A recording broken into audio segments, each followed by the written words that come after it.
Well, we do now want to welcome John Truscott, the CEO of Truscott-Rossman, a very well-respected bipartisan PR firm. John, thank you so much for joining us. Great to be with you, Kurt. I just want to lead off with what I just talked about. Yeah. The political climate. Have you ever seen it like this before in your career? I haven't. The anger that's being exhibited, and we always talk, everybody go exercise your right to vote, be part of the process, participate. But the anger and the angst that's out there, I've never experienced anything like this before.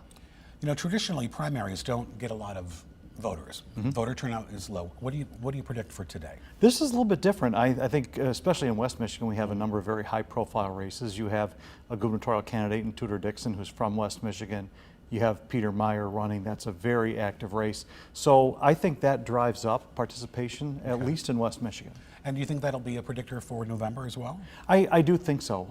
When you have the turmoil that we have going on in the country, with the economy, who knows where that's going to be in November, I think people will show up because they want to exercise their right to vote, their voice, because it's the one opportunity you get to really influence something on a much grander scale. So what are some of the hot campaigns that you're following today? I mentioned the Peter Meyer race against John Gibbs. I think that's a big one.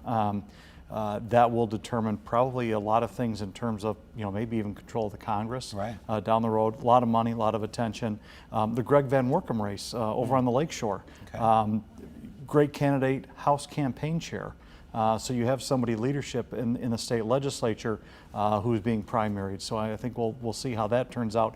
And again, that could have impacts across the state. And then the gubernatorial race. That for the fall is kind of the big enchilada for everything.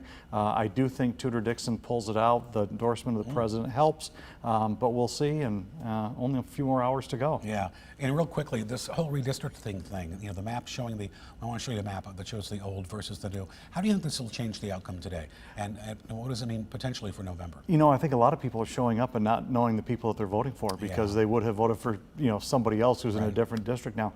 This could have a major impact. We'll see what it is. I don't think anybody knows yet. Okay. John Truscott, thank you so much for your time, for your insight, and I know we'll talk to you again at 6 o'clock.